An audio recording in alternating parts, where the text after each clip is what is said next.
Tahu nggak cerita Nabi Musa disuruh Allah lemparin tongkatnya waktu di lembah tua?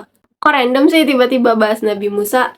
Jadi dengerin dulu. Cerita itu ada di Al-Quran di surat Toha ayat 17-21. Jadi di situ Allah nanya ke Nabi Musa, apakah yang ada di tangan kananmu, wahai Musa? Terus Nabi Musa jawab, ini adalah tongkat aku, tempat aku bertumpu untuk merontokkan daun-daun agar bisa dimakan kambing-kambingku, dan banyak fungsi lainnya selain itu. Terus Allah nyuruh Nabi Musa untuk ngelemparin tongkat itu. Setelah tongkat itu dilempar oleh Nabi Musa, tiba-tiba tongkat itu berubah jadi ular yang besar dan merayap sampai membuat Nabi Musa ketakutan. Terus disuruh pegang sama Allah, jangan takut, nanti dia akan kembali seperti bentuknya semula. Kenapa aku cerita ini? Karena semua ayat di Al-Quran itu tujuannya adalah sebagai pelajaran, supaya kita bisa menghayati maksud dari ayat tersebut dan memikirkan sebenarnya apa arti dari perumpamaan itu.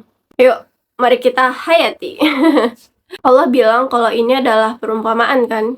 Kira-kira apa yang selalu ada di tangan kita? Apa yang ada di tangan kita? Terus apa yang kita disuruh lemparkan? Apa maksud Allah nyuruh kita ngelemparkan itu? Apa maksud dari ular besar itu? Apakah sesuatu hal yang membahayakan kita? Terus karena mikir jawaban dari itu semua, iya ya, jangan-jangan yang selalu ada di tangan kita itu handphone kan? Zaman sekarang itu yang selalu di tangan kita itu handphone kan? Yang fungsinya tuh sama kayak fungsi tongkat Nabi Musa, banyak fungsinya, manfaatnya banyak. Apa yang disuruh Allah kita untuk lemparkan atau buang? Jangan-jangan sosmed nggak sih? Kita baru sadar kalau sosmed itu adalah hal yang merugikan untuk kita setelah kita ngelemparkannya atau puasa sosmed.